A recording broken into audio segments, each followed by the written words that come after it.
দীর্ঘদিন ধরে পৃথিবীর মাত্র দুটি দেশ অ্যান্টার্কটিকা ও আইসল্যান্ড ছিল মশামুক্ত। তবে জলবায়ু পরিবর্তনের ধাক্কায় এবার মশামুক্ত দেশের মুকুট হারালো বরফের দেশ অ্যান্টার্কটিকা। ইতিহাসে প্রথমবারের মতো দেশটিতে পাওয়া গেল মশা। স্থানীয় পতঙ্গপ্রেমী বিউন হ্যালার্টসন গত সপ্তাহে ওয়াইন ভেজানো দড়ি দিয়ে মথ পর্যবেক্ষণের সময় মশার সন্ধান পান। টানা তৃতীয়বার অর্জন করেছে দেশের সেরা সুপার ব্র্যান্ড স্বীকৃতি বসুন্ধরা টিস্যু। 3 রাতের পর্যবেক্ষণে তিনি দুটি স্ত্রী ও একটি পুরুষ মশার দেখা পান। পরে পরীক্ষা করে জানতে পারেন এগুলো কুলিসেটা অ্যানুলেটা প্রজাতির মশা, যারা শীতেও বেঁচে থাকতে সক্ষম।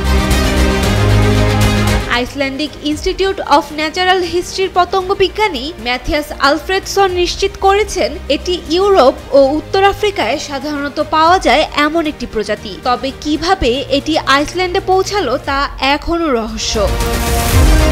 আইসল্যান্ডের ঠান্ডা আবহাওয়া ও স্থির পানির অভাব এতদিন মশার বংশবিস্তার ঠেকিয়ে রেখেছিল, কিন্তু এবছর দেশটিতে একের পর এক তাপমাত্রার রেকর্ড ভেঙেছে। মে মাসে টানা 10 দিন ধরে 20 ডিগ্রি সেলসিয়াসেরও বেশি তাপমাত্রা ছিল, যা আগে কখনো দেখা যায়নি।